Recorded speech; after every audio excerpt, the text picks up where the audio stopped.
ആദ്യം നമുക്ക് ഉഴുന്ന് അരച്ചെടുക്കാം. അതിനുവേണ്ടി ഉഴുന്ന് തലേ ദിവസം തന്നെ രാത്രി വെള്ളത്തിൽ കുതിർത്ത് വെക്കുക.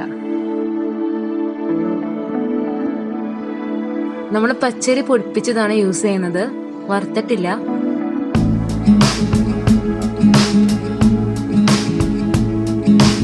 തേങ്ങ കൊത്തി അരിഞ്ഞത് 1 കപ്പ്.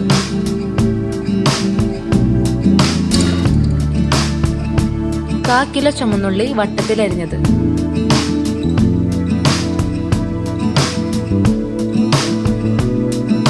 തേങ്ങ കൊത്തും ഉള്ളി അരിഞ്ഞു വെച്ചതും വെളിച്ചെണ്ണയിൽ വറുത്തെടുക്കുക. അത് പൊടിയോടൊപ്പം ചേർക്കുക.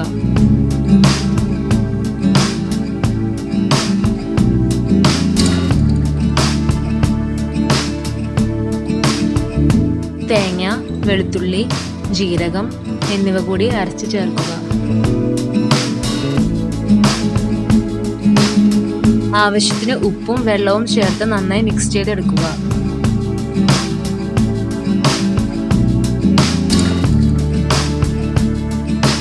ചുമന്നുള്ളിയും തേങ്ങാക്കൊത്തും വറുത്ത് കോരിയ വെളിച്ചെണ്ണയിൽ നിന്നും ആവശ്യത്തിനെടുത്ത് നമുക്ക് മിക്സ് ചെയ്ത് വെച്ചിരിക്കുന്ന മാവ് ഉപയോഗിച്ച് കൽത്തപ്പം ഉണ്ടാക്കാം.